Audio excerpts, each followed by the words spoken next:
Hi, I'm Stuart. Welcome to my YouTube channel. Welcome back. Thanks for viewing my video.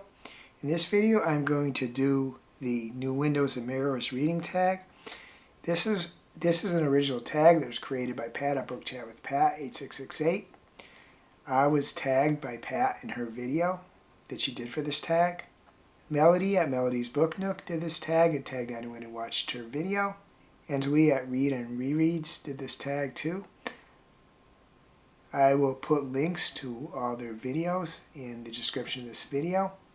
I'm just going to read what Pat said about the tag she created. I've talked frequently on the channel about a metaphor that informed my development of curriculum through my almost 40-year career as a high school English teacher. It is this same metaphor that I bring to my reading today. Early in my teaching career, I had the great fortune of studying with a brilliant teacher, Emily Style, who published her theory of curriculum as Window and Mirror, published in Style, Emily, Curriculum as Window and Mirror, Listening for All Voices, Knoll School Monograph, Summit, New Jersey, 1988, and Style Emily, Curriculum as Window and Mirror, Social Science Record, Fall, 1996. You can read Emily's work here. Emily wrote about the need for curriculum to function as both window and mirror to reflect a multicultural world. She wrote about students needing to be able to look through window frames to see the realities of the lives of others. Additionally, she said students need to be able to look into mirrors as well to see their own reality reflected as part of a larger human experience. I think these metaphors can easily be transferred to one's reading, so I've created this new Windows and Mirrors reading tag. Hope that everyone watching will consider giving this one a go as a way of talking about some of the important books in our lives. There are 5 prompts in this tag. The first prompt is talk about a few books that served as mirrors to you, allowing you to see some aspect of your life experience reflected in a meaningful way. The first book is a nonfiction book, Although I Want to Die, Please Fix Me, Depression in the First Person by Anna Mailer-Papirny. This book is a mirror to me because I do suffer from depression. This book talks about the author's experience suffering from depression herself and her experience with the healthcare system in Canada. And she also talks about the healthcare system in the U.S. A lot of people have had worse experiences than me. I was fortunate that my experiences with the healthcare system were good. But it's just the experience of people suffering from depression which serves as a mirror to me. The second book is Diary of a Confused Feminist by Kate Weston. Despite this being a YA book set in England, it served as a mirror to me because the main character suffered from bad bullying and she also had mental health issues. And I suffered from bad bullying too when I was in 7th and 8th grade mostly. And I have mental health issues too, so the character served as a mirror to me. The third book is Boy's Life by Robert McCammon. This book is mainly because it just is the youth of the main character and his friends. There's various other aspects of it the book deals with, but it's basically the things they do as a group of friends in their youth. That I think they were maybe 13 going on to 14. That's kind of, mid-teen range that served as a mirror to me. The fourth book is Atmosphere by Taylor Jenkins Reid. The main character is an astronomer.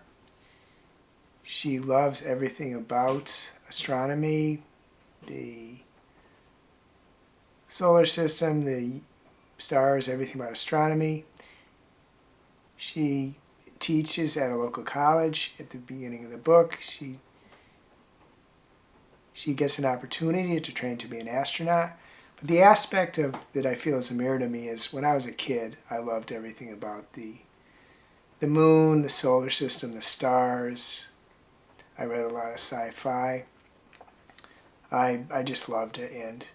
And in the book, Joan, the main character, she keeps that love throughout her life. I kind of got jaded as I got older, but as a kid, I really loved all that stuff. And that's why the book serves as a mirror to me. The fifth book is Say You Remember Me by Abby Jimenez. The mother of one of the main characters is declining mentally. She suffered, I don't remember whether it was Alzheimer's or dementia, but she's declining mentally, and the part of the book is talking about how her daughter and the rest of her family deals with that. And our mother suffered from vascular dementia. It was a long, slow decline, and there was a lot of difficulties involved, and that's why this book serves as a mirror to me. And at one point I became the primary caregiver to my mother. The second prompt is talk about a couple of booktubers whose reading is most like your own. The first is Nicole at Nicole's Bookish Nook.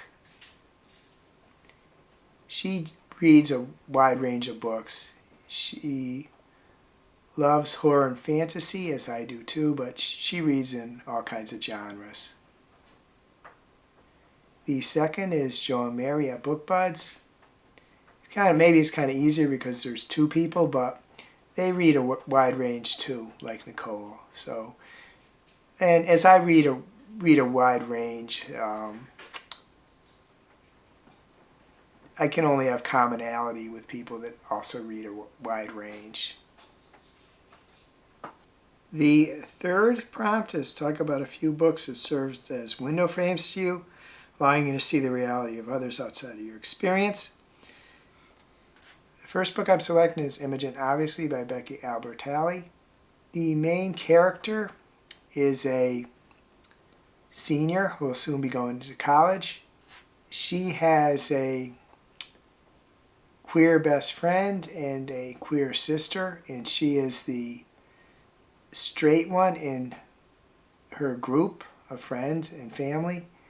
But early in the book she realizes she is attracted to women. It serves as a window to me because I can see the kind of experiences she has with that awakening and how her friends deal with it too in family. The second book is 7 Days in June by Tia Williams. In this book, there are two characters that had very difficult upbringings, and they have a lot of trauma as a result of that. They are both African American. It shows what they have to go through to try to lead the lives that they want to lead and move past the trauma. The third book is The Honeys by Ryan LaSala. The main character is trans. The book is mainly a horror book, but it shows the kind of things that the main character experiences. Some of them are kind of horrendous. The fourth book is Heartstopper Volume 1 by Alice Oseman. There are two boys who are attending a school in England. The other discovers his attraction to the first boy, and it's a window because it shows the experience of people that in that kind of situation. The fifth book is Natural Beauty by Ling Wang. This is a horror novel. The main character is Asian American, and the book shows the lengths that some people will go to conform to Western beauty standards. And it's a window for me for that reason. I can see that. The sixth book is The Absolute True Story of a Part-Time Indian by Sherman Alexie. The main character is a 14-year-old boy who's been raised on a reservation. He gets the opportunity to go to a largely white school off the reservation, and it's his experiences trying to balance between two worlds, the world of the reservation, the world of school. And of course, not everybody is happy that somebody leaves the reservation. So it's a window because it shows me kind of experiences somebody goes through in that situation. The fourth prompt is talk about a couple of booktube channels that have expanded your horizons, help you to explore books or genres outside of your comfort zone, or challenge you in some way. First one I'm going to mention is Lectin Reading from the Depths, Rock and Sam Sarah, because he has talked about the benefits of reading difficult books, painful books. And that is something that I do shy away from, at least I have in the past. I am doing more of that in recent times. The second is Elaine at Cobalt Dragon, and this is because she invited me to a group, the Vampire Chronicles group, where we discuss the Vampire Chronicles books, and I did my first live stream with her. I wouldn't say that I was especially had a lot of trepidation about it leading into it, but it was a little bit outside my comfort zone since I've done a couple of other live streams too. I do sometimes think maybe I want to do like a live stream myself and just give it a try. Not sure what for. Maybe just a reading sprint or something like that.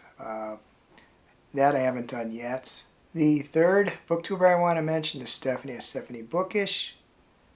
Not too long ago, I joined her Patreon, which led to joining her Discord, and it's a little bit outside of my comfort zone, posting on something like a Discord, and gradually I've been doing it a little bit more and more at a time. Still would like to do more, but it did get me out of my comfort zone. So, and also when she does live streams, comment a little bit on those.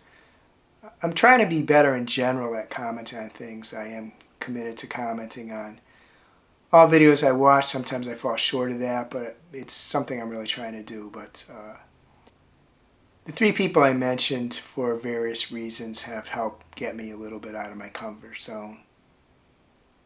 So I thank them for that.